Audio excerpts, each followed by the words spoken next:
Oh, yeah, okay. It's time for us to continue fighting the monster, the animal, Cracker himself, Hannibal, as he does the most auspicious thing ever, crossing the Alps and invading Rome. So, without further ado, this is from History March. Oh, M-A-R-C-H-E. I'm going to say March. History March. Okay, so support the original content creators. They put a lot of work, time, effort, energy into these great videos. They have put together a long-form video for all their parts for the invasion of what Hannibal's going to do to Holy Rome. It's not the Holy Roman Empire, but hey, I'm loving it. I'm loving the attention to detail, and if this is something that all you true Romans love, then grab your swords and shields and let us get ready to fight the monster, Hannibal. So let's enjoy this video in a 3, 2, and an uno. Let's get to it. Let's get started with it. Let's get ready now.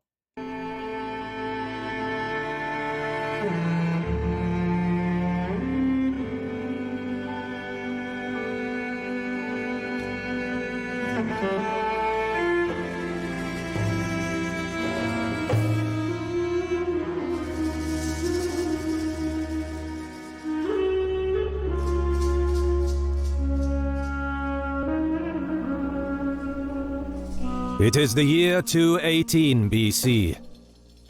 As Roman legions under consul Tiberius Sempronius Longus sail south to invade Carthage itself, Yes. Gnaeus Cornelius Scipio Calvus is consolidating Rome's position in Iberia, while his brother, consul Publius Cornelius Scipio, rushes back to the Po Valley to take command of the Roman army there and stop Hannibal. Both sides are confident of victory. Crossing the Alps. Who had that on their bingo card? Anybody? Anybody? No? Oh. Things are going to get ugly, aren't they?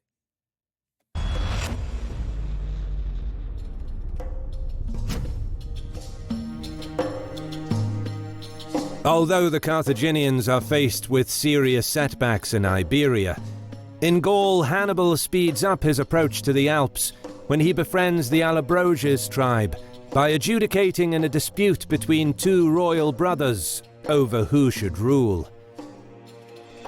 The seemingly grateful new ruler of the tribe, Brancus the Elder, provides the Carthaginians with supplies, warm clothes, food, and guides.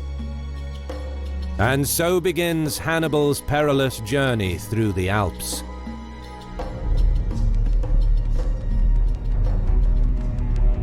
But as the ascent begins, Brancus's friendly guides turn home. Here, Hannibal shows he is as skillful in mind games as he is in generalship. That would suck that their friendly guides would be like, hey, yeah, we're going home now. We're going home. Bye. Sensing an ambush, he sends scouts ahead who report that the tribesmen are indeed mustering their forces just ahead on higher ground near their settlement, waiting to attack the passing Carthaginian column. With a select group of experienced troops, Hannibal sneaks up to a position overlooking the tribal settlement and plans his next move. Those sneaky bastards. Well, listen, I'm not a fan of Hannibal, but I mean the Gauls. Never trust anybody from Gaul.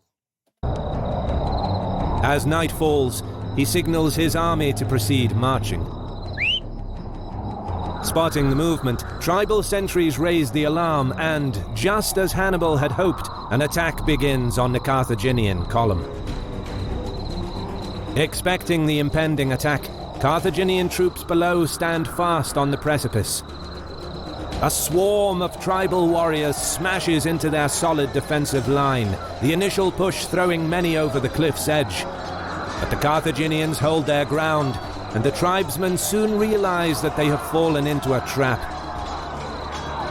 Hannibal rushes downhill, while Carthaginian troops from below simultaneously begin pushing uphill.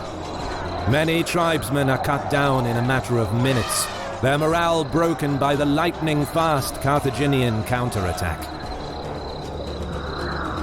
Getting slaughtered. With the enemy driven off, Hannibal and his men turn their attention towards the village.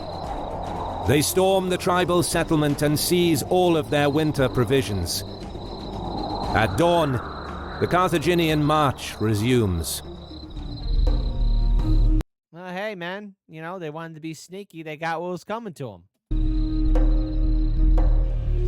Over the following 3 days, the marching column continues unopposed.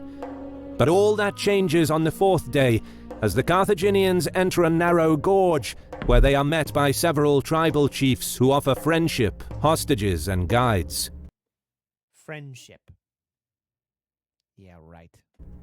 Suspecting that the Gallic tribes from these parts are no friendlier, Hannibal accepts their offer, but takes precautions by secretly moving the vulnerable baggage train and cavalry to the front of the column, and positions his heavy infantry in the rear.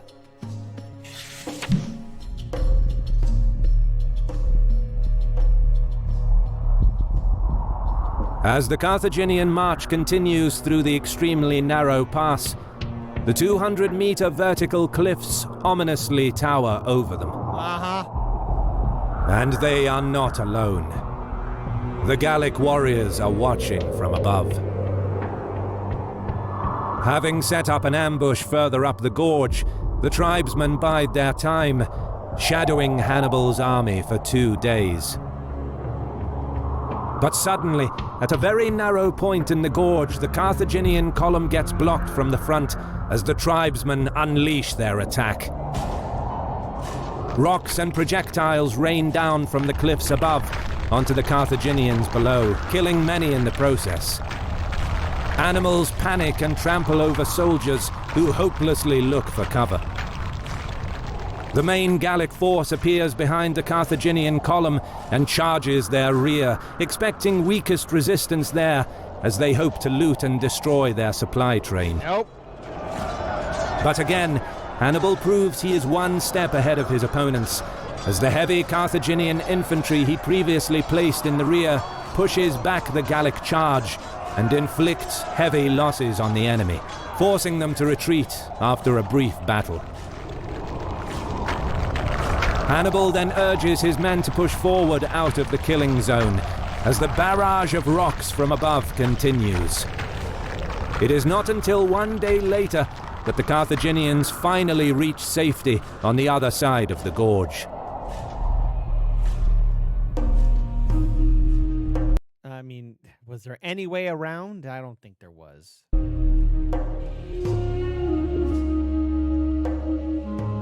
The last of the Allobroges' attacks is beaten off, but the remorseless fighting against the Gallic tribes took its toll on Hannibal's army.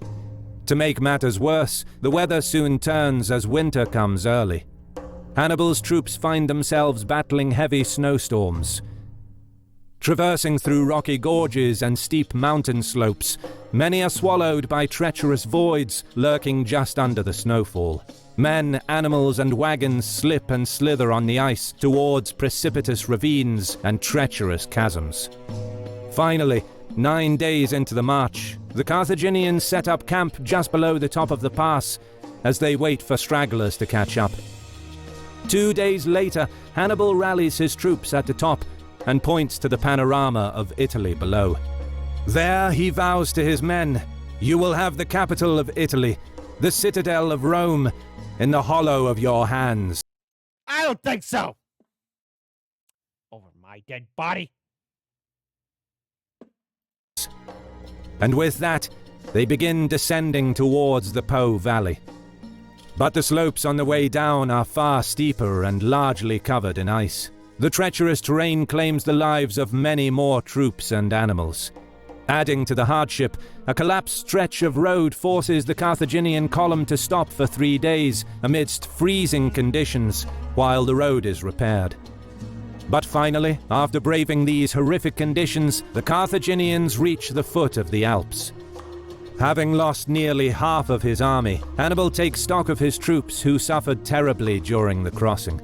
Of the 45,000 that set off through the Alps just 16 days ago, only 26,000 made it to the other side. There, the Roman army awaits. All right. right, we're gonna pause here. This is episode 2. There's a few more episodes here. Some segments will go longer than others, but all right. Hannibal crossing the Alps wasn't an easy feat to do. Was it a smart thing to do? I mean, listen, hey, who am I to be an armchair general? Because Hannibal did succeed in not only outmaneuvering Rome, but hitting them where they didn't expect it. And if what I am dreading to see is going to happen, it's going to be one of the first of many slaughters of a Roman army.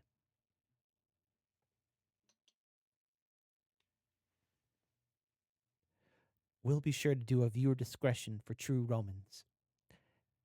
It's going to be very sad to see. Exactly. So, look, my name's Kit. This is Americans Learn. And I think it's important that we learn about the history of these great wars and these historic events. And that's the purpose of this channel, not only to get our learn on, but to have a conversation as well. And if this is content, all of you lovely, beautiful people here who subscribe to our channel here at Americans Learn, let us know. Your feedback is fundamentally important to us because if we want this channel to grow, we all want to get our learn on and having great, vibrant conversations about science, history, education, all that good stuff, then type your thoughts in the comment section below. What are your thoughts on Hannibal crossing the Alps? Was it something earth-shattering that changed the foundations of history, or was it a really crazy move for vengeance? No, give us your feedback. Give us your thoughts. We want to hear it. But also, drink some true Roman wine, eat some true Roman bread, and hold tight to your true Roman wife.